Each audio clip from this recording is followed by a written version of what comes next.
अजी मैं कियो घणी खम्मा सा राम राम सा। मेरा नाम सावी है और सीकिंग सॉल्यूशंस विद सावी में कोशिश यही है कि जो हमारे यहाँ पर स्टूडेंट्स आते हैं कोटा में, फिर चाहे वो नीट की तैयारी करने आए या फिर जेई की, उनकी लाइफ सॉर्टेड रहे ताकि वो पढ़ाई करके वो बन पाए जो वो बनना चाहते हैं। और ऐसे में कई बार स्टूडेंट से बात करते हुए मुझे और डीपली पता लगता है कि उनकी लाइफ में चल क्या रहा है। Today I am meeting somebody who is really brave. Shahryar Alam उनका नाम है और शहरयार वेस्ट बंगाल में सिलीगुड़ी के पास रायगंज है, वहाँ से आए हैं। कोटा में जब आए तो बहुत सारी एस्पिरेशंस थी, ये बनना है और ये बनने के साथ साथ लाइफ में कुछ कर दिखाना है। पर बीच में कुछ ऐसा हुआ जिससे लाइफ उस ट्रैक पर नहीं रही। डिप्रेशन का मुंह देखा लेकिन he fought it back beautifully. और उसी कॉन्वर्सेशन को आगे बढ़ाते हैं। साथ ही आज हमारे साथ जुड़ेंगी एक ऐसी एक्सपर्ट जो शहरयार की लाइफ से हमें क्या सीखना है वो बहुत प्रिसाइजली बता पाएंगी। Doctor Purti Sharma will be with us, the psychologist from medical and health department Kota. लेकिन फिलहाल शहरयार के पास। हाय शहरयार। हाय, आप कैसे हो? ये सबसे अच्छा है, बंदे ने मुझसे पूछ लिया। मैं बहुत बढ़िया हूँ, हाउ आर यू? मैं भी ठीक हूँ। एंड इनफैक्ट देखो, मैंने जब तुम्हारा इंट्रोडक्शन दिया है, मुझे मालूम है लाइफ में बहुत सारी स्ट्रगल्स और स्पेशली इस मोमेंट पर जहाँ पर आप पढ़ने के लिए आते हैं, पेरेंट्स ने भी आपको अपने आप से दूर भेजा होता है, सिचुएशन थोड़ी सी क्रिटिकल हो जाती है। And at that moment I first of all congratulate you for dealing with it so beautifully. उसके बारे में बात करेंगे, पर सबसे पहले तो वेस्ट बंगाल से जब कोटा आए तो कैसा लगा उस मोमेंट पर? मेरे लिए बहुत नॉस्टैल्जिक था। रायगंज बहुत छोटा सा सिटी है, उससे बाहर निकल के कोटा जैसे बड़े सिटी में आना, मुझे तो घूमने का बहुत शौक था, तो मेरे लिए इतना घर से दूर आना ही बहुत बड़ी बात था। ओके। और ये कम्प्लीटली मेरा डिसीजन था। हाँ, ये तो तुम्हारी कहानी में बिल्कुल अलग है। जनरली पेरेंट्स कहते हैं कि नहीं, हमारे बच्चे को हम इस जगह पर भेजना चाहते हैं, यानी कोटा भेजना चाहते हैं। But on your account I know you are probably जिन्होंने लड़ाई करके कोटा में आना पसंद किया। इवन मैं 2 दिन तक खाना नहीं खाया था बस कोटा आने के लिए। अच्छा, तो उस वक्त क्या सिचुएशन थी? 10th का बोर्ड ख़त्म हो गया, उस टाइम पे रिसर्च कर रहा था कहाँ जा सकते हैं बाहर गेटर अपॉर्चुनिटी के लिए, तो मुझे कोटा मिला इंटरनेट पे। अच्छा। और उस टाइम पे कोटा फैक्ट्री भी रिलीज हुआ था। हाँ, राइट राइट राइट। तो मुझे बहुत पैशनेट किया कोटा आ सकता हूँ, जेई की तैयारी, IIT एंड ऑल। तो पेरेंट्स से बात किया, पेरेंट्स नहीं, इतना दूर तो नहीं जा सकते। अच्छा, घर से फिर? बहुत दूर है एंड कोई नोन में भी नहीं था कोटा में। तो फिर मैंने फिर ड्रामा की जाना है, अब तो जाना है। तो मेरे बोर्ड के रिजल्ट आने से पहले मैं कोटा आ गया था, पेरेंट्स से लड़ाई करके, ऑलमोस्ट बोल सकते हो। अच्छा, वैसे you don't look like a dramatic person, तो उस वक्त ये ड्रामा दिमाग में कैसे आया? पता नहीं, बस हो गया, बस और कोई सोच नहीं रहा था, बस कोटा आना था तो आना था। अच्छा, और मन में तब डिसाइडेड था कि हम इंजीनियरिंग ही करना चाहते हैं? हाँ। गुड। तो कोटा आए, फिर कैसा लगा, क्या सिचुएशन रही? कोटा आने के बाद पहले तो मुझे बहुत अच्छा लग रहा था, क्योंकि घर से इतना दूर बाहर अकेले रहना, कंप्लीटली इंडिपेंडेंट होना, हर चीज़ खुद से मैनेज करना, तो मुझे बहुत ज़्यादा अच्छा लग रहा था। हाँ, क्लास स्टार्ट होने मेरे पास 1 महीने टाइम था, तो एक महीने में कोटा अच्छे से घूम भी लिया था। अच्छा, क्या क्या घूमा था तब? जिस दिन मैं कोटा आया था उसके अगले दिन ही मैं जो 7 वंडर्स पार्क अगले दिन ही घूम के आ गया। ओके। हाँ, तो कोटा के आसपास बहुत, कोटा में इतने सारे पार्क है, हर गली गली में पार्क वगैरह, तो मुझे बहुत अच्छा लगा, इतना खूबसूरत भी होता है सिटी। यानी महीना भर तो घूमे, हाँ, कोटा के बारे में सब कुछ जान लिया। वहाँ कोई स्टूडेंट्स मिले उस वक्त? हाँ, उस वक्त तो फ्रेंड्स नहीं बने, पर क्लास शुरू होने से पहले कुछ जो बंगाल से थे, कुछ फ्रेंड्स जो मेरे हॉस्टल में स्टे किए थे, तो उनके साथ अच्छा बॉन्डिंग हो गया था, फिर साथ में घूमने लग गए। वंडरफुल, यानी ऑलरेडी एक सपोर्ट सिस्टम बन गया था। बने गया था। तो फिर जब क्लास अटेंड की पहले दिन, फिर कैसा लगा? पहला क्लास बहुत ओरिएंटेशन होता है जो कोचिंग का, तो बहुत अच्छा लगा। टीचर्स इतने मोटिवेट करके गए लग रहा था हाँ अब तो हो ही जाएगा, लाइफ एकदम सेटल है। तो ओरिएंटेशन के बाद पहला क्लास रहा, तो मेरा शाम के बैच था 2 से 7, पहले तो कम बैचेस रहते हैं क्लासेस। ओके। तो बहुत ज़्यादा अच्छा लग रहा था क्लासेस करके, क्योंकि मैं जिस जगह से हूँ टीचर्स बहुत गुस्से वाले होते हैं, डंडे करके, तो हम टीचर से इतना फ्रेंडली बिहेव नहीं होते। बट कोटा में टीचर इतना फ्रेंडली मिले, मस्ती मजाक चल रहा है, गाना बना गा रहा है, तो ये बहुत एक्साइटिंग था मेरे लिए। Okay okay. एक्साइटिंग, पढ़ाई में मज़ा आने लगा होगा? हाँ, पढ़ाई में बहुत मज़ा आ रहा था पहले तो। ओके, और पढ़ाई में मज़ा आते आते how were the marks going on? हाँ, पहले 1-2 टेस्ट बहुत अच्छा गया, बहुत ज़्यादा। जनरली सबके अच्छा जाता है, मेरे नोट में सबके अच्छा जा रहा था। सिलेबस का लोड भी कम होता है और ज़्यादातर चीज़ें हम 10th में पढ़ चुके होते हैं, तो बहुत अच्छा जा रहा था पहले, बहुत स्मूथली। जून में मई में बैच स्टार्ट हुआ था मेरा, तो अगस्त तक बहुत स्मूथली गया चीज़ें एकदम। राइट अच्छा मेरे ख्याल से जब इतनी हैप्पी पिक्चर चल रही है सैड लाने का मन नहीं है, लेकिन ऑफ कोर्स जानने की कोशिश करेंगे, क्योंकि मुझे ऐसा लगता है कि most of the students who are right now listening to you, उनकी कहानी आपकी जैसी तो है। सब एक एस्पिरेशन लेकर आते हैं। हाँ, ये डिफरेंट हो सकता है कि किसी के पेरेंट्स ने उनको भेजा, आप अपने आप आए, लेकिन अच्छा लग रहा था कोटा, ऐसा लग रहा था कि आई मस्ट डू समथिंग। तो ये जो सिचुएशन थी जहाँ पर आप खुश थे, टेस्ट अच्छे जा रहे थे, उसमें व्हाट वेंट डिफरेंट? सब कुछ ठीक ही जा रहा था, पर धीरे धीरे रूटीन में चेंजेस आने लग गए जब प्रेशर बढ़ गया थोड़ा सा। और मैं बंगाली मीडियम से आया था, तो थोड़ा अच्छा। CBSE में कॉप अप करने भी मेरे लिए थोड़ा सा हार्ड था, बट उतना ज़्यादा नहीं मैनेज हो रहा था चीज़ें। फिर टेस्ट में मार्क करना धीरे धीरे थोड़ा सा कम होने लग गया, कंपटीशन और बढ़ते गए, और क्लासेस में कुछ बच्चे होते हैं हर सवाल का जवाब पहले दे देते, तो हम लोग बहुत इनसिक्योर होने लग गए। अच्छा। हाँ, कि अरे ये तो इतनी जल्दी हम तो अभी सवाल समझे ही नहीं इसका जवाब भी आ गया। How practical. हाँ। अच्छा, तो ये छोटी छोटी चीज़ें, so how did they impact you? क्या हुआ क्या? तो धीरे धीरे पढ़ाई में भी थोड़ा बहुत इम्पैक्ट आने लग गया। हर चीज़ से थोड़ा सा जो इंटरेस्ट होता है, हॉबीज़ एंड और, उससे भी इंटरेस्ट कम होने लग गया धीरे धीरे। तो मैं एग्जैक्टली तो मतलब एक्सप्लेन नहीं कर सकता कैसे क्या, बट बहुत स्लोली धीरे धीरे इंटरेस्ट कम होने लग गया हर चीज़ से। पढ़ाई से, मैं ड्राइंग करता था, लिखता था, ये सब से भी थोड़ा सा धीरे धीरे। सो ये इज़ दैट द रीज़न कि आपको एकदम से ऐसा लगा कि नहीं, मैं शायद अब पढ़ाई ज़्यादा करनी है इसलिए ये चीज़ें नहीं करनी चाहिए? हाँ, उस टाइम पे ऐसे ही फील हो रहा था कि हर चीज़ टाइमर्स लगता था पढ़ाई के अलावा। ओके। पहले पहले, बट धीरे धीरे फिर भी फ्रेंड्स बने, थोड़ा घूमना फिरना फिर ज़्यादा होने लग गया थोड़ा सा। अच्छा, तो मतलब एक माइंड तरफ फ्रेश तो करने टेंशन के थी। लिए। हाँ, मतलब एक तरफ तो टेंशन है कि कुछ हाँ, और नहीं कर सकते नहीं कर सकते, और एक तरफ वो पढ़ाई भी नहीं हो रहा। ओके। हाँ, और बिहेवियर भी चेंज आने लग गया थोड़ा बहुत ज़्यादा। तो यहाँ तक ये कितने दिन चला दैट यू प्रोबेबली थॉट? ये अगस्त मिड से स्टार्ट हुआ था जितना मुझे याद है, एंड सितंबर अक्टूबर तक थोड़ा सा 2-3 महीने ऐसे चला। ऐसा नहीं कि पढ़ाई नहीं हो रहा था, पढ़ाई अच्छा हो रहा था, मेहनत भी कर रहे थे। मेरे फ्रेंड सर्कल फॉर्चुनेटली बहुत अच्छे फ्रेंड सर्कल थे, बहुत हेल्पफुल थे वो लोग, तो ऐसा कोई बुरी संगत टाइप कुछ भी नहीं था। चलो, ये all good things happening. So then अभी तक भी ऐसा लग रहा है, हाँ सब बच्चों के साथ होता होगा, मन में टेंशन भी है कि नहीं पढ़ाई करनी है, और थोड़ा बहुत घूम भी लिए क्योंकि उस प्रेशर को निकालना भी है। के लिए फिर आगे क्या? फिर आगे धीरे धीरे और थोड़ा सबसे दूर होने लग गया मैं उस टाइम पे। मेरे फ्रेंड्स जो थे हॉस्टल में, वो लोग मुझे बोलते बात क्यों नहीं करते हो, खाना खाने क्यों नहीं आते हो। खाने का तबीयत ख़राब होने लग गया, सबसे बड़ी बात, खाना बिल्कुल सूट नहीं कर रहा था। अच्छा, लाइक फॉर एग्जांपल वहाँ वेस्ट बंगाल में व्हाट डू यू जनरली ईट, और यहाँ पर कोटा में सबसे आके दिक्कत नॉन वेज। अच्छा। कहीं मेस पे हॉस्टल में तो मिलता नहीं है। राइट। हाँ, उसके ऊपर से भी खाने का क्वालिटी ना, जब पेरेंट्स आते हैं बहुत ज़्यादा अच्छा होता है। ओके। ये भी हो सकता है कि टाइम के साथ साथ हम लोग यूज्ड हो जाते तो अच्छा नहीं लगता, ये भी हो सकता है, बट खाना पे मन उठ गया था एकदम, तो रोज़ बाहर का खाना खाने लग गए। मैं अकेले नहीं, जो मेरे फ्रेंड सर्कल में सब लोग मिलके रोज़ ऑर्डर करने लग गए। तो बाहर से भी तो मतलब थोड़ा स्पाइसी ऑर्डर होता होगा? हाँ, स्पाइसी हम रोज़ होने लग गए। मेस जाना छोड़ ही दिए थे एक टाइम पे जाके। अच्छा, और मतलब कहने को बहुत छोटी सी बात है, लेकिन आपको पर ये खाना नहीं अनहेल्दी पसंद भी है। है बहुत ज़्यादा। राइट। बाहर के मसाले, आई एम सो सॉरी, लेकिन होता क्या है कि mothers are very very caring about this, आज क्या अच्छी तरह से खाया कि नहीं। सो वेस्ट बंगाल में लाइक जो कंजम्पशन था फूड का और यहाँ का बिल्कुल अलग अलग हो गया फिर। बिल्कुल अलग, मेरे लिए कल्चर वगैरह वेदर सब कुछ डिफरेंट एकदम। हाँ, आई रिमेम्बर यू टेलिंग कि मतलब यहाँ पर इतनी सारी कल्चरल डिफरेंसेस हैं। तो बट एज अ पर्सन, मतलब क्योंकि स्टूडेंट को तो सिर्फ पढ़ाई करनी होती है, तो क्या ये इतना इम्पैक्ट करता है? हाँ, देखो मैं बंगाल में जिस कल्चर से आता हूँ, हम कोई मतलब हर स्टूडेंट कुछ ना कुछ एक्स्ट्रा स्किल डेवलप करता है उसके पढ़ाई के साथ साथ। स्कूल में भी रहता है कल्चरल इवेंट वगैरह, कोई गिटार सीख रहा है, कोई हारमोनियम बजा रहा है, कुछ ना कुछ होता ही रहता है। और हम लोग बंगाली लोग थोड़ा लिटरेचर ज़्यादा पढ़ते हैं। पर कोटा आने के बाद ये सब कुछ एकदम बंद हो गया। इवन मैं एक बंगाली बुक भी साथ में नहीं लाया था। So did you regret this? हाँ, थोड़ा सा तो है, बहुत कुछ मिस कर दिया। अच्छा, यू टोल्ड कि अब तबीयत खराब होने लगी क्योंकि बाहर का खाना था, और ये तबीयत खराब होना मैंने सुना है स्टूडेंट लाइफ के लिए एक बड़ा ही अजीब सा इम्पैक्ट लेकर आता है।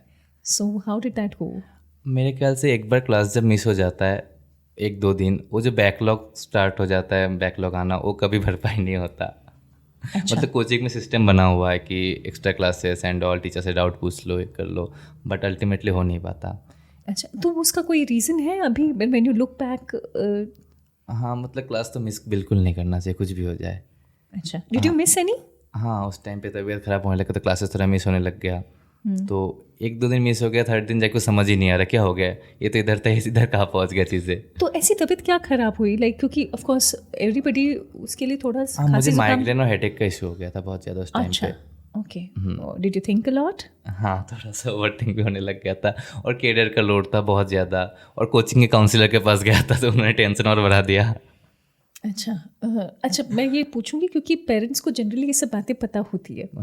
पता हाँ। चल पा रही थी तुम्हारे केस में? नहीं यार, मैं खुद ही नहीं बताया। उस टाइम पे लगता था कि मैं इतना दूर हूँ, मैनेज करूँ, उनको बताऊंगा इतना दूर है, उतनी दूर से तो कुछ कर नहीं पाएंगे। उल्टा मैं उल्टा प्रेशर दूंगा तो टेंशन में रहेंगे।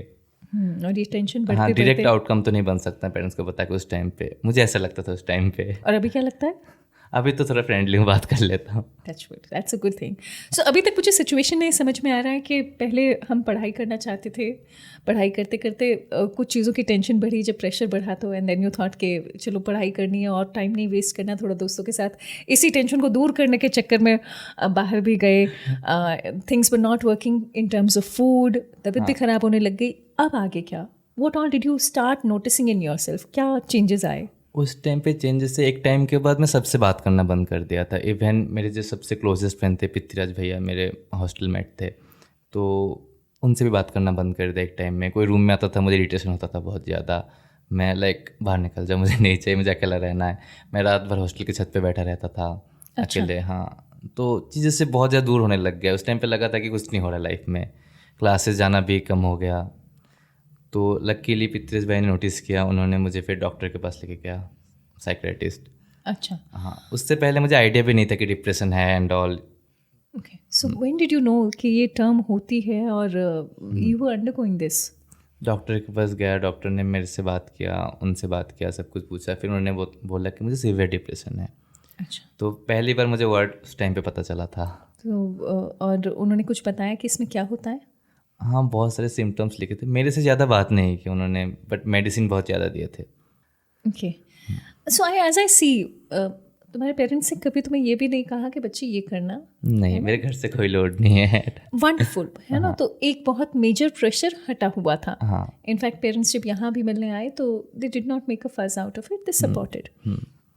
पर इसके बावजूद भी है ना, there are small things that started impacting you. Okay, और उन सबसे what you think can be changed so that अगर उस वक्त को देखें कि हाँ ये चीज़ें प्रिवेंट की जा सकती थी, तो वो क्या होगा? हाँ, इसका जवाब मेरे पास भी नहीं है। मतलब चीज़ें हो जाती है, हम ऐसा नहीं सोच सकते कि जाके ऐसा होता तो ये हो जाता। ओके, हाँ, मैं ऐसे डील करता हूँ, कब हो गया जो हो गया, अब उससे लर्निंग लेके हम आगे उसके कैसे डील कर सकते beautiful, हैं। beautiful. And maybe that is the reason that you could come out of that severe term called depression. So Shahryar, वैसे तो कोविड के इम्पैक्ट पूरी दुनिया पर बहुत ज़्यादा रहे हैं, बट एज ए स्टूडेंट, क्योंकि वो ना आपका तो गोल होता है कि हम इस साल इतनी पढ़ाई कर लेंगे, इस साल इतनी कर लेंगे और फाइनली ये निकाल लेंगे। Did that really impact your life? क्योंकि ऑलरेडी मेडिसिन खा रहे थे और उसके जस्ट बाद। हाँ, तो बेसिकली हुआ था, मम्मी आई कोटा, डॉक्टर से बात की तो डॉक्टर ने मुझे सजेस्ट किया कि पढ़ाई तो बहुत लॉस हो गया, लास्ट 1-2 महीने बिल्कुल पढ़ाई नहीं हुआ था, मेडिसिन ऑल, तो आप एक काम करो, 11th वापस से ड्रॉप ले लो एंड 11th वापस से स्टार्ट करो, न्यू बैचेस, अर्ली बैचेस जो स्टार्ट होता है उससे। तो पेरेंट्स ने भी एग्री किया, मैंने भी ठीक है कर लेते हैं, तो ज़्यादा एज भी नहीं था तो ठीक है चल जाता है इतना। तो मैंने वापस स्टार्ट किया, मेरा बैच भी स्टार्ट हुआ जनवरी 17-18 से। ओके, और कुछ दिन क्लासेस चला, उसके बाद तुरंत लॉकडाउन लग गया। घर पे रोज़ बात होता था कि कोविड आ रहा है। मैं तो इतना पढ़ाई में थोड़ा ज़्यादा ही ध्यान था उस टाइम पे, कोविड आ रहा है मुझे इतना आइडिया भी नहीं था। और कोटा में पता है न्यूज़ टीवी पे भी कहीं नहीं होता, न्यूज़पेपर भी नहीं पढ़ते बच्चे, तो दुनिया में क्या हो रहा है दुनिया से पूरा अलग हो जाते एकदम। एक अलग ही दुनिया था। तो when did you go back home?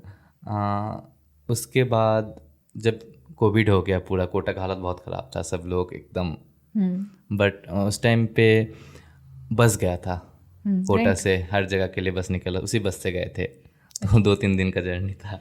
और घर पहुँचे तो एकदम से ऐसा लगा कि मतलब पढ़ाई कैसे होगी? हाँ, एकदम, मतलब सब कुछ एकदम से बदल गया था। अभी ऑनलाइन पढ़ाई बहुत सिस्टमेटिक वे में है, लाइक ऐप्स वगैरह डेली आप ट्रैक कर सकते हो क्या पढ़ाई हो रहा है क्या नहीं। उस टाइम पे सब कुछ सिस्टम भी नहीं बना था, अचानक से ऑनलाइन हो गया सिस्टम सब कुछ। सो वैसे देखो, मुझे ये सवाल नहीं पूछना चाहिए, बट इज़न्ट दैट स्ट्रेंज कि एक तरफ तो आपकी जान है और दूसरी तरफ पढ़ाई है। पढ़ाई है। तो हमें पढ़ाई की याद आ रही थी और ऐसा नहीं लग रहा था कि चलो जान बच गई तो ठीक है। Was it the case? हाँ, ऐसा ही कुछ, जान जान बचना ज़्यादा इंपॉर्टेंट था उस टाइम हाँ, पे लेकिन obviously। ऐसा एज ए हाँ, स्टूडेंट। बट फिर भी मैं ऑप्शन में रखा था कि कोटा में अगर रहना पॉसिबल तो रह जाऊँ। क्योंकि पढ़ाई भी इम्पोर्टेंट था। बट बहुत लोगों ने बोला कि खाना नहीं मिलेगा, ये नहीं मिलेगा, मतलब उस टाइम पे ठीक है चले जाते हैं। बट मैं सेकेंड लॉकडाउन से पहले वापस आ गया था। ओके, जब वापस आए फिर क्या सिचुएशन थी? क्योंकि कोटा एकदम खाली था पूरा, मेरे पूरे पीजी में मैं अकेला था। And why did you come? हाँ, क्योंकि घर पे पढ़ाई नहीं हो रहा था, मुझे उतना अच्छा माहौल भी नहीं मिल रहा था।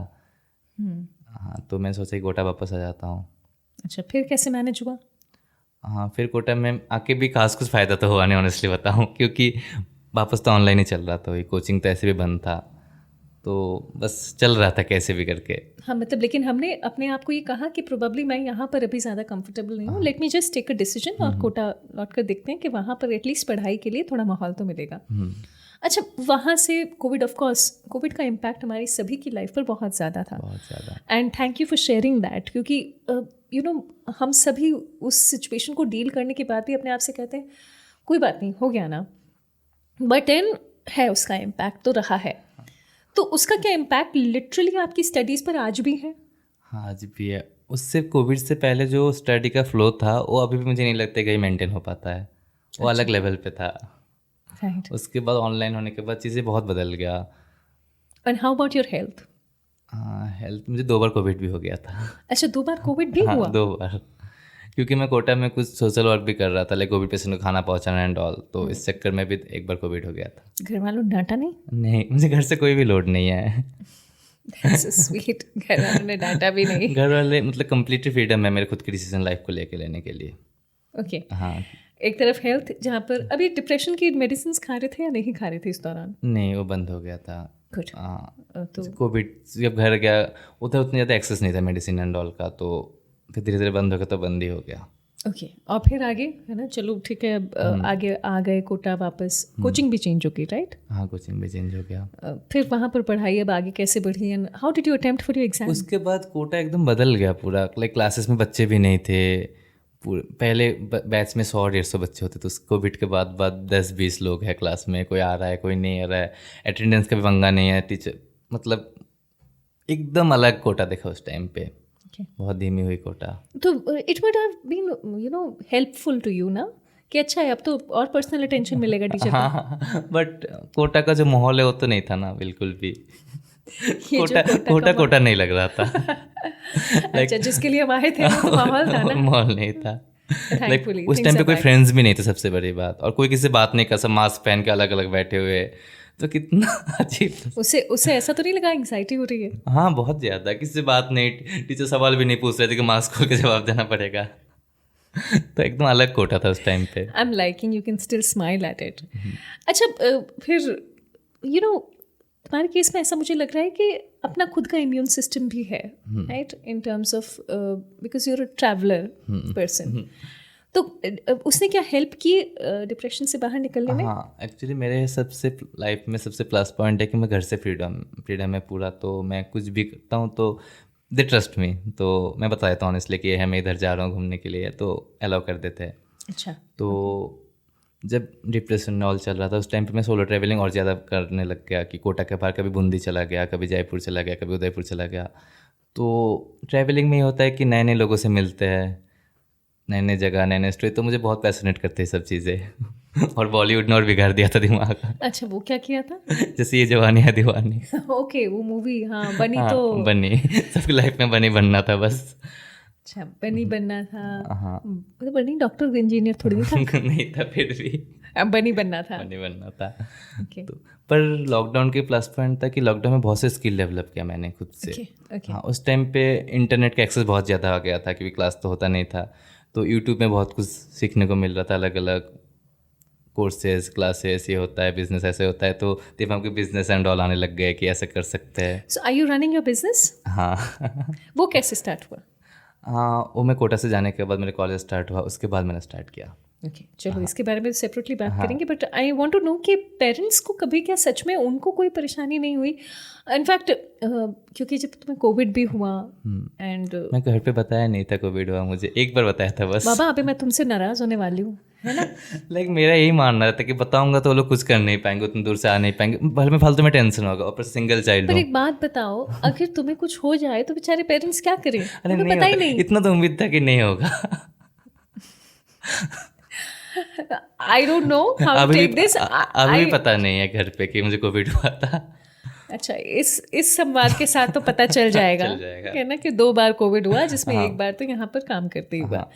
सो इन सब में ना ये समझाने की कोशिश करो, what helped you get out of that situation? इस टाइम पे मुझे जो इंटरनेट है बहुत हेल्प किया। लाइक कोटा में it happens only in Kota, उसके साथ जुड़ा मैं लॉकडाउन में कि मुझे अचानक सब चीज़ बोरिंग हो रहा था लाइफ में, कुछ मज़ा नहीं आ रहा था, तो मैंने पोस्ट देखा था उनका एडिटर चाहिए, तो फिर मैं नई टीम के साथ जुड़ा, ऑनलाइन लोगों से कम्युनिकेट करना स्टार्ट किया, तो टीम वर्क सीखने को मिला, तो बहुत कुछ सीखने को मिला, तो मैं लाइफ में बहुत थैंकफुल हूँ it happens only in Kota के। I can understand, really understand. In fact इस पूरी जर्नी में, क्योंकि जो स्टूडेंट सुन रहा होगा ना, everybody is facing the same thing, क्योंकि बीमार होना हम प्रिवेंट नहीं कर सकते। हम हो सकता है कि खाना हमारा अलग है तो उसको भी प्रिवेंट नहीं कर पाएंगे क्योंकि कल्चरल डिफरेंस है। तो what would you suggest to the students कि ये एक चीज़ करेंगे तो ऑफ कोर्स वो शायद कम डिस्ट्रैक्टेड होंगे?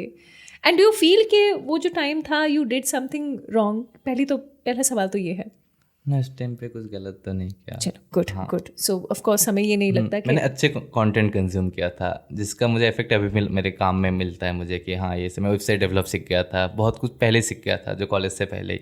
ओके, तो अभी बेसिक चीज़ें जो स्टूडेंट्स हैं उनको क्या रेकमेंड करोगे? क्योंकि कोई ना कोई एक गोल जो हम लेकर आते हैं ना, उसके कंप्लीशन नहीं होना हमें परेशान करता है, और स्पेशली बिकॉज आप भी सोचते रहे हो कि नहीं, late me just do it, मेरे साथ में ये जो होना है, यानी कि कहीं अच्छे कॉलेज में एडमिशन है so that we can be good engineers. वो जो एग्जैक्टली थॉट प्रोसेस हम लेकर आते हैं उसके बीच में डिविएशंस हो जाते हैं। व्हाट वुड यू से? के बारे में आई एम नॉट श्योर क्या बोलना चाहिए। लाइक मुझे ये फील नहीं होता कि मैं किसी को एडवाइस दे सकता हूँ अभी भी, कि उस मुकाम तक नहीं पहुँचा लाइफ में। सबके अपने अपने तरीका होता है हिल करने का हर प्रॉब्लम से, तो शायद मैं जैसे हिल किया, मैं जिससे अपने प्रॉब्लम से बाहर निकला, शायद कोई और ऐसे ना कर पाए, उसका तरीका अलग हो। और वो तरीका पता कैसे लगता है? वो खुद से एक्सप्लोर करना होता है, खुद से टाइम स्पेंड करना होता है, खुद के साथ टाइम स्पेंड भी करना होता है, खुद को समझना होता है कि this is what I want to do. हाँ, उस टाइम में अच्छी चीज़ किया था, मैंने खुद के थॉट्स को लिखना स्टार्ट किया था, डायरी में रोज़ लिखता था। तो ये मुझे हेल्प किया कि एक्चुअली मेरे दिमाग में क्या चल रहा है ये जानने में। ये बात बहुत इंपॉर्टेंट है, क्योंकि हर किसी के लिए जो अपने माइंड को सेटल करने की एक्टिविटी वो अलग हो सकती है। योर्स वाज प्रोबेबली जर्नलिंग, सबके राइट। मेरी क्या है, I think I just stay quiet and maybe then talk to a person, और फिर वो हो जाता है। मैं लिख लेता हूँ थॉट्स को, जब मैं लिखने लग जाता है ना, तो दिमाग में जितना कुछ चलता है वो बहुत कंप्रेस होकर छोटा सा आउटपुट निकलता है बस। Okay great, I think I have gotten a solution.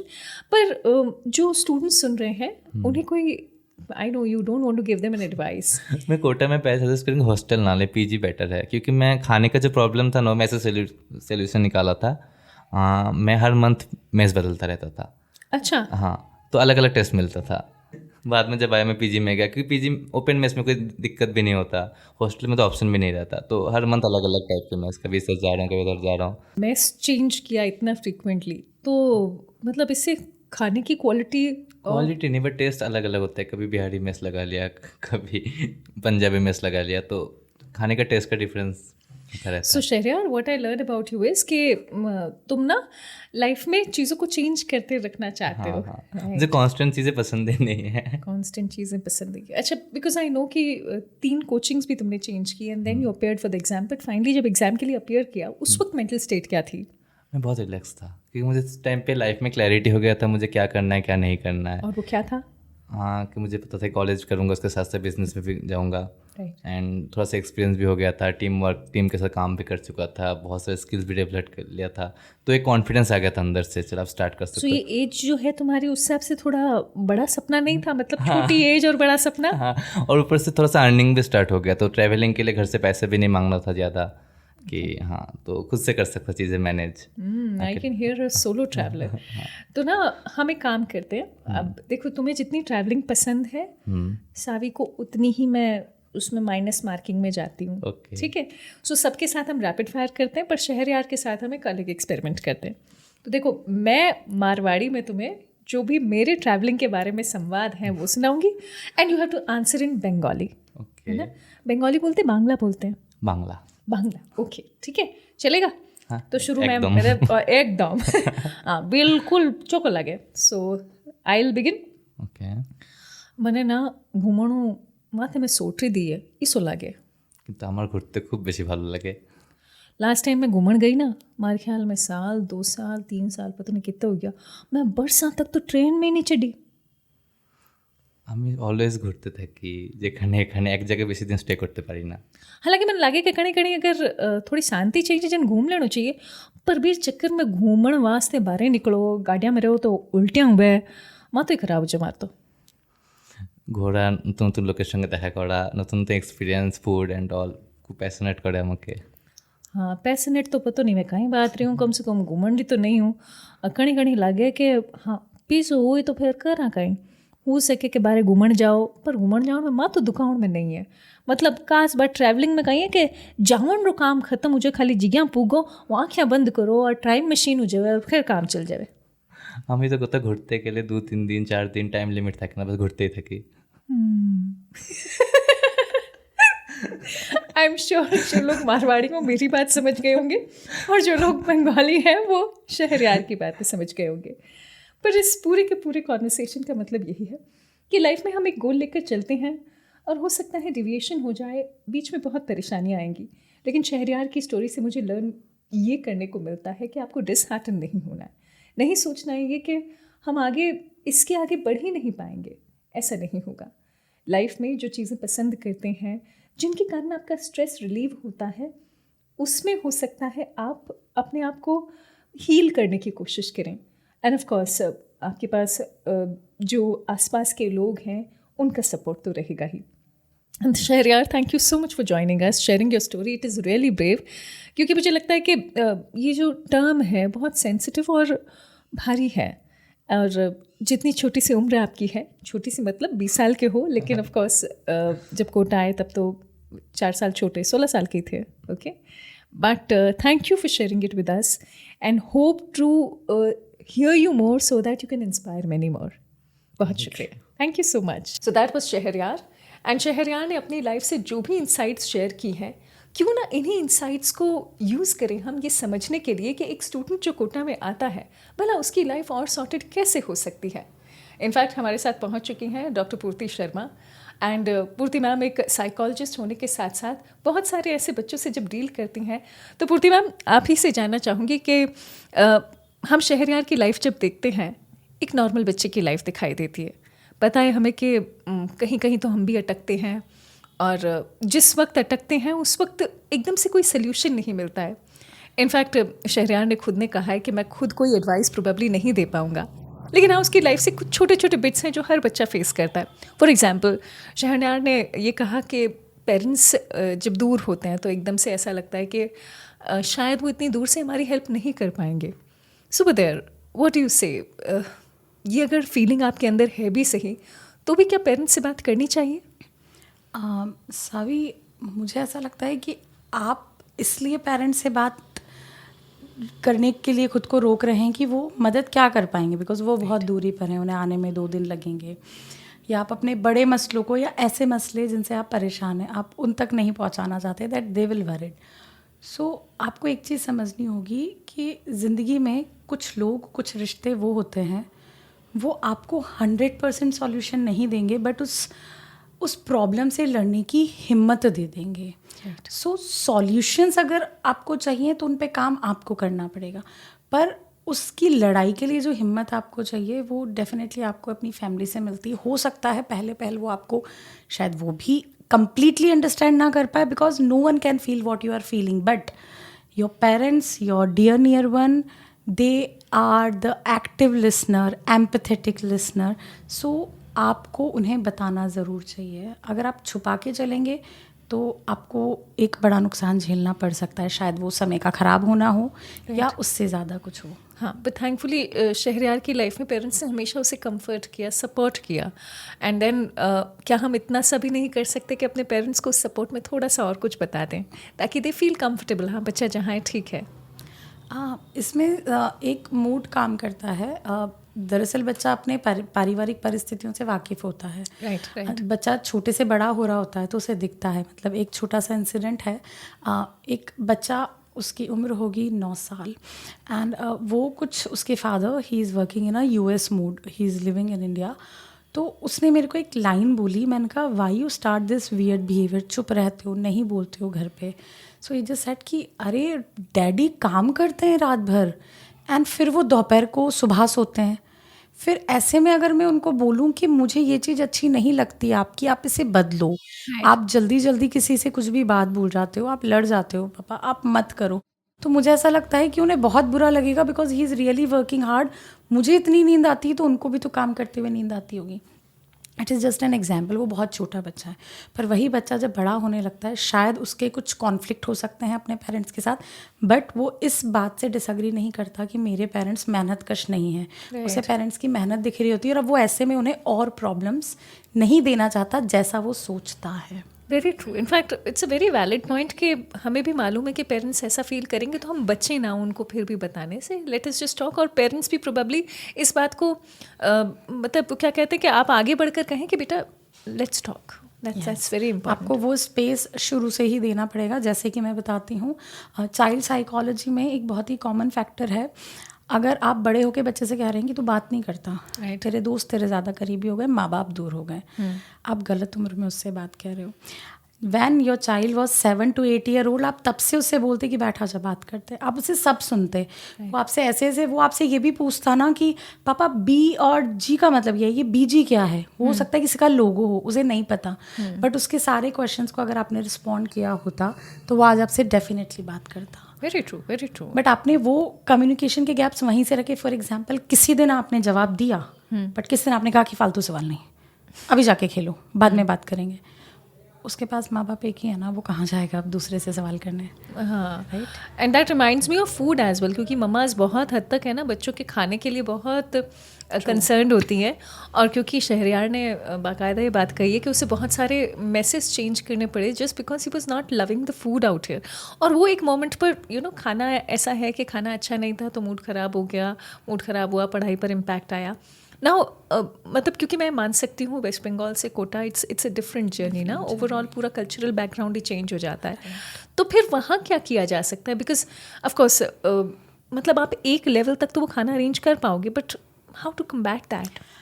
इस पर मुझे एक बात याद आ रही है सावी। एक बार किसी से डिस्कशन चल रहा था तो उन्होंने मुझे कहा, काफ़ी सीनियर ऐसे प्रबुद्ध जन व्यक्तित्व हैं, वो अपनी जगह सही थे। उन्होंने कहा था कि तुम खाने के लिए जी रहे हो या जीने के लिए खा रहे हो। So the food should not be your priority. But when it comes to such tender age, right, वहाँ पे food is something जो आपको एक मेंटल पीस दे रहा है, है ना। आप अपनी पसंद का खाना खा रहे हो तो आप खुश हो, आप एनर्जेटिक हो। मैंने बच्चों में देखा है, वो बहुत सी लोग ऐसे होते हैं वो चिड़चिड़े हो जाते हैं, वो कुछ हाइपोग्लाइसेमिक होते हैं, उनसे भूख बर्दाश्त नहीं होती और उस भूख में भी उन्हें वही चाहिए जो उनका टेस्ट है। ऐसी सिचुएशन में सबसे पहले, अगर आपको पता है कि हमारे आसपास का क्षेत्र ऐसा है कि हम बच्चे को यहाँ नहीं पढ़ा सकते, कहीं और भेजना ही पड़ेगा या बच्चा जाना चाहता है, तो प्लीज़ जब आपका बच्चा उस एज में आने लगे कि हाँ वो 12, 13, 11 साल का हो रहा है, वहाँ से उसके फूड के कंफर्ट जोन थोड़ा बदलने लगे। बिकॉज अगर आप उसे उस कंफर्ट जोन में रखोगे वो ज़िंदगी भर वही कंफर्ट जोन ढूंढेगा। मैंने लोगों को अच्छी कंपनीज़ की जॉब छोड़कर आते देखा है एंड द स्टेटमेंट वाज हवा पानी सूट नहीं किया। या दैट्स अ बिग थिंग। हाँ, हवा पानी। कॉलेज को ड्रॉप आउट करते देखा है, गुड कॉलेजेस को, हवा पानी सूट नहीं किया ना। व्हाट इज़ द हवा पानी? आप बीमार नहीं पड़े, द ओनली थिंग वॉज कि आपको वहाँ पे आपके टेस्ट बड्स के अकॉर्डिंग फूड नहीं मिला। अब इसमें भी दो है, आपने रीजनल फूड को देख रहे हो या आप माँ के हाथ का स्वाद देख रहे हो। आप ग्लोबली कहीं भी ढूंढ लेना, आपको माँ के हाथ का स्वाद नहीं मिलेगा, because that is a very different thing. आपका पहला स्वाद होता है।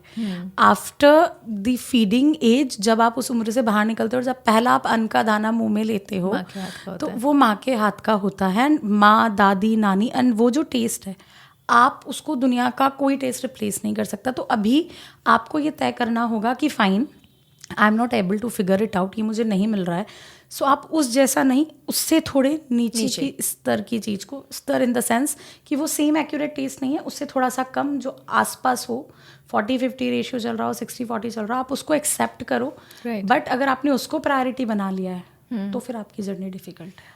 Very true, very true. और ये शायद एक तरह से पेरेंट्स की प्रिपरेशन ज़्यादा होगी बच्चे को यहाँ भेजने से पहले। और शायद कोटा ही नहीं, कहीं पर भी आप अगर बच्चे को पढ़ा रहे हो, क्योंकि उसकी उम्र छोटी है, शायद चीज़ों को लेकर आदतें वैसी बन गई जैसे हमने पिछली बार भी बात की थी। पूर्ति मैम, एक बात और आती है कि हम ना जब उस टेंडर एज में होते हैं, जैसे आपने कहा, तो हमारे मन में बहुत ख्याल आ रहे होते हैं। ऑफकोर्स जैसे शहरयार की जर्नी में भी है, कोटा वो लड़ाई करके आया है और लड़ाई करके ऐसे कि मुझे यही करना है। बट ऑफकोर्स जब चीज़ें उस एंगल पर नहीं दिख रही होती हैं तो कभी कभी मन करता है हम कुछ और कर लें, है ना। And now that's a very very जो कहते हैं कि वॉलेटाइल सा माहौल होता है उस दौरान आपके माइंड में कि मैं करने जो आया था, क्योंकि आप ऑफकोर्स वो करने आए थे, नहीं तो आते नहीं, लड़ाई नहीं करते घर पर at the same time your mind says के वो भी तो एक बेहतर ऑप्शन हो सकता था। अब इस वक्त कौन सा थॉट प्रोसेस हमारे माइंड में होना चाहिए? जो आप करने आए थे या जो आपको उस मोमेंट में आपका लाइफ लॉन्ग फ्यूचर दिखा था, जिसमें अब आपको वो नहीं दिख रहा, या आपने ये स्वीकार लिया कि मेरे एफर्ट्स थे बट मैं इसमें 100% नहीं निकाल पाई, तो अभी it's a time to switch. Okay. But when you are switching, सबसे पहले आप ये देखो कि वो जो चीज़ आपको पहले पसंद आ रही थी वो क्यों आ रही थी। फॉर एग्जाम्पल, अगर आपने नीट या जेई चूज़ किया था तो क्यों किया था और किस ग्राउंड पे किया था, और अभी जिसे कर रहे हो वो किस ग्राउंड पे कर रहे हो। क्या आपने किसी सीरीज़ में या मूवी में उसे देखा है, now you just want to be like this. So आपको उसे कंक्लूड करना पड़ेगा, क्योंकि जो उसमें दिखाया जा रहा था दैट वाज जस्ट 2.5 आवर और 1.5 आवर ऑफ थिंग्स। आप जब करोगे तो आपके नफ़े नुकसान क्या होंगे और फ्यूचर आपका उसमें कहाँ तक जा सकता है। एंड अगर फिर आपको स्विचिंग पर ही रहना है कि मेरे को सिर्फ इसे ट्राई करना है, एक्सप्लोर करना है, so there is much difference जब आप एक्सप्लोर करते हो और जब आप उसे एज अ प्रोफेशन प्रैक्टिस करते हो, जीते हो। एंड ज़्यादातर इनडिसाइसिवनेस या एक बहुत हजल बजल वाला टेंडेंसी आता है, स्टार्ट कर लेते हैं। फॉर एग्जाम्पल, कोई छोटा बिजनेस स्टार्ट कर लेते हैं विदाउट इवन थिंकिंग कि मेरा इस पर रिसर्च क्या है। You just want to jump, you just want to start a cafe. आपको लगा कि इसमें इतना पैसा लग रहा है, आपने सर्टेन अमाउंट लगा दिया, आपने कैसे भी अरेंज किया, पेरेंट्स से किया, कुछ भी किया, आपने कर दिया। आपने ये देखा ही नहीं कि उसकी फ्यूचर पॉसिबिलिटी क्या है, उसमें कितना नुकसान है, किस चीज़ की शेल्फ लाइफ कितनी। आपने उस चीज़ पे बिल्कुल काम नहीं किया। You just decide to open a cafe, किस भरोसे पे कि सब कुछ मिल जाता है, शेफ़ मिल जाते हैं, सब चीज़ें मिल जाती हैं, प्रेजेंटर मिल जाता है। आपके दिमाग में थॉट वो था, जब तक आपको करना नहीं आता तब तक आप वो काम नहीं कर सकते। Very true. अपने हाथ से ही जो काम करना है उसी में आप, हाँ, उसमें आप बहुत ज़्यादा सक्सेस पाते हो। एज वेल एज नहीं आता तो आप सीख सकते हो। For example, you what you are doing, आपने भी से किसी ना किसी से सीखा होगा, देखा होगा, सुना होगा, प्रैक्टिस। ठीक है, मैं जो कर रही हूँ मैंने भी किसी को करते देखा, उनसे सीखा, and still we are learning every day. तो मैं ये नहीं कह रही हूँ कि अगर आपको आर्टिस्ट बनना है, आपको जैसे कि एक केस आया था मेरे पास, the girl she just want to be makeup artist. Okay. Parents was totally against, because उन्हें लग रहा था मेकअप आर्टिस्ट तो सलून ओपन करते हैं, ये क्या मतलब हम ये करवाएंगे इतना पैसा लगा के। तो वो जो कंसेप्ट था वो बच्ची का भी वीक था और पेरेंट्स का भी वीक था। अच्छा, वो उसमें कितना आगे जा सकती है ये तो उसको भी नहीं पता था, बिकॉज वो एक बहुत ही नैरो उसमें सोच रही थी। पेरेंट्स तो उससे भी, पेरेंट्स नैरो तो छोड़ो, पेरेंट्स उसको बहुत छोटे स्वरूप में सोच रहे थे। तो मुझे लगता है कि जब तक ये क्लियरिटी ना हो, इट्स ओके टू एक्सप्लोर, आप एक्सप्लोर करो, बट एक्सप्लोर की बाउंड्री और उस काम को जी लेने की, कर लेने की, उसमें इन्वेस्टमेंट डाल देने की। इन्वेस्टमेंट सिर्फ पैसों का नहीं होता, समय का इन्वेस्टमेंट सबसे बड़ा होता है। और इन चीज़ों का इम्पैक्ट आप पर थ्रूआउट रहेगा। कब 19 से 22, 22 से 27 हो जाते हो उम्र में, आपको अंदाज ही नहीं लगता, और फिर आपको लगता है कि एट द एज ऑफ 27 मैं इनडिसाइसिव हूँ, मैं तय नहीं कर पा रहा हूँ, नहीं कर पा रही हूँ, मुझे करना क्या है। राइट। एंड मुझे ऐसा लगता है ये लड़कों की टर्म्स में ये बहुत डिफिकल्ट हो जाता है, हाँ, उन पे बहुत रिस्पॉन्सिबिलिटीज होती है। बिकॉज ऐसा नहीं है कि लड़कियां रिस्पॉन्सिबिलिटी उठा नहीं सकती हैं, इट इज़ नॉट समथिंग कि हम यहाँ पे डिस्क्रिमिनेट कर रहे हैं। प्रॉब्लम इज़ कि लड़के पर वो है, वो अपने आप से है कि हाँ उसे कुछ करना ही है, उसे कहीं से भी एक ब्रेड बटर लेकर आना है, not to feed others for himself, right, ताकि वो अपनी एक वर्थ के साथ लाइफ जी सके, वो उस लड़के के लिए बहुत ज़रूरी होता है। सो यहाँ पे डिसाइसिव होने की जगह आप डिसाइसिव होने की कोशिश करें, फैक्ट्स को देख करके काम करें। इट्स नॉट बैड कि आप कुछ ट्राई कर रहे हैं नया, बट ट्राई कर लेना और उसमें अपना लंबा समय लगा देना, दोनों में बहुत फ़र्क है। अच्छा, बिकॉज फ़र्क ऐसे भी क्लियर हो जाता है क्योंकि आप एक पर्टिकुलर टाइम आपने डिसाइड किया था कि हाँ मैं 2 साल प्रोबेबली नीट या जेई को दूंगा, और फिर उसी मोमेंट पर कुछ और भी आपके जहन में आ रहा है, तो वो ना अंतर कर जाता है प्रोबेबली। हाँ, क्योंकि आपको वही टाइम किसी और को देना था और अभी हम उस मोमेंट पर किसी अन्य प्रोफेशन के बारे में सोच रहे हैं। ये तब होता है जब आप जिस काम के लिए आए हैं आपको उसमें मज़ा नहीं आने लग रहा, मतलब आप कहीं अटक गए हैं, कोई बैकलॉग क्रिएट हो गया, या आपको लगने लगा कि यार अपना तो नहीं निकलेगा, ये तो इतना पढ़ रहे हैं, अपना तो रोज़ का 2 घंटा भी नहीं पढ़ पा रहे हैं, पिछले 10 दिन से तो किताब के हाथ ही नहीं लगाया है।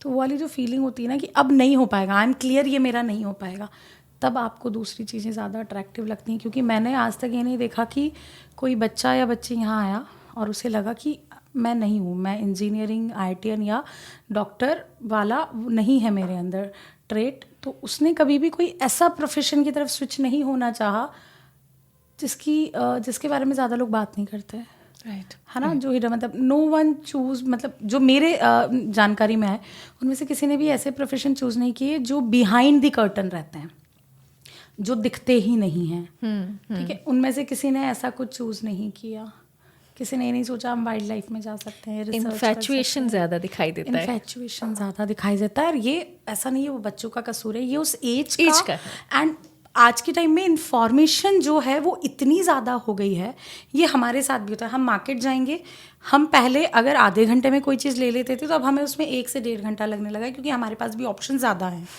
सो द सेम थिंग ये उनके साथ भी हो रहा है। अब उनके पास जैसे कि art, humanities, liberal art, right, एक टाइम था, at that time there was no liberal arts, there were no certain subjects जिन्हें हम आज सुनते हैं, वो थे ही नहीं, बट वो अब हर कॉलेज में मौजूद हैं, तो बच्चा वहाँ भी कंफ्यूज होता है। तो मुझे लगता है कि ये जो क्लियरिटी है ये अगर स्कूल से ही बच्चों को दी जाए ना अबाउट द करियर, तो शायद वो बच्चा बहुत क्लियर रहेगा कि ठीक है मुझ में पोटेंशियल है, I want to try for JEE और नीट, मैंने इतना समय दिया, but after a certain attempt मुझे लग रहा है कि अपन इसके लिए नहीं बने, Right. तो फिर वो सर्टन पर्टिकुलर प्रोफेशन की तरफ ही बढ़े जो उसके लिए ऑप्शन बी और सी था।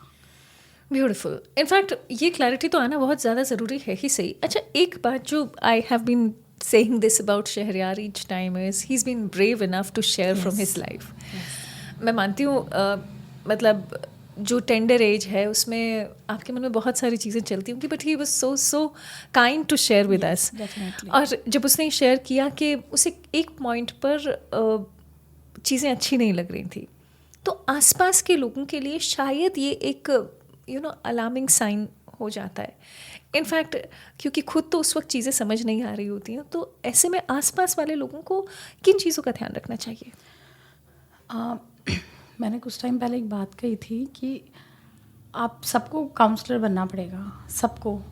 आप अगर एक ऐसे शहर से या प्रोफेशन से जुड़े हो जहाँ पे बच्चे कुछ ऐसे दौर से गुजर रहे हैं जो उन्हें लाइफ लॉन्ग के ऐसे स्कार दे जाता है जो उनके लिए बहुत ज़्यादा मुश्किल भरे होते हैं, तो आपको सबसे पहले समझना होगा कि कोई भी बच्चा चुप नहीं रह सकता, नहीं ही रह सकता, ओके, है ना। अगर वो इंट्रोवर्ट भी है तो भी कोई तो है उसके पास जिससे वो बोलेगा, वो रूम से तो बाहर निकलेगा। मतलब एक 4 दीवारी में कोई बच्चा बंद नहीं रह सकता अनटिल अनलेस वो बीमार ना है या वो ऐसा नहीं स्थिति है कि वो बिस्तर पर है।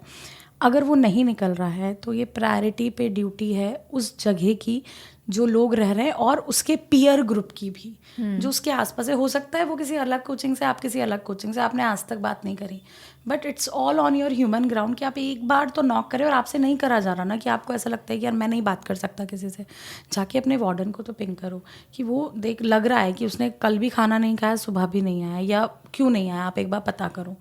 हो सकता है वो 200 बच्चों के हॉस्टल में वार्डन नहीं क्लिक कर पाया हो, वो भी ह्यूमन है। तो ये पीयर की भी रिस्पॉन्सिबिलिटी है, ये कोचिंग की भी है, ये वार्डन्स की भी है, एज वेल एज हमारी और आपकी भी ये है। उन कैफेज की भी रिस्पॉन्सिबिलिटी है जहाँ पे ये बच्चे अपना टाइम किल करते हैं। ये उन पार्क्स की या उन कॉलोनी वाले जो लोगों के यहाँ पे पार्क्स होते हैं, उनकी भी रिस्पॉन्सिबिलिटी है कि वो देखें कि ये बच्चा क्यों इस टाइम पर आकर बैठ रहा है। भाई वियर टाइम पे नहीं आके बैठेगा ना, तपती धूप में कौन बच्चा पार्क में बैठा, और वो अकेला बैठा है, अगर उसके साथ कोई नहीं है तो फिर दैन इट्स योर रिस्पॉन्सिबिलिटी कि आप बच्चे को एक बार पिंग करें या एक बार उससे बात करने की कोशिश करें। क्योंकि मुझे लगता है एक डाइवर्जन जहाँ आता है बात करने पे, आप कुछ और सोचने लगते हो, कोई दूसरा विकल्प तलाशने लगते हो। तो ये जिम्मेदारी सबकी है साहब। Thank you so much for enlightening us with this conversation. पूर्ति ma'am, you're always a help. और शहरयार ने जो बातें शेयर की, आपने उसमें ऐड किया, इसके लिए बहुत बहुत शुक्रिया।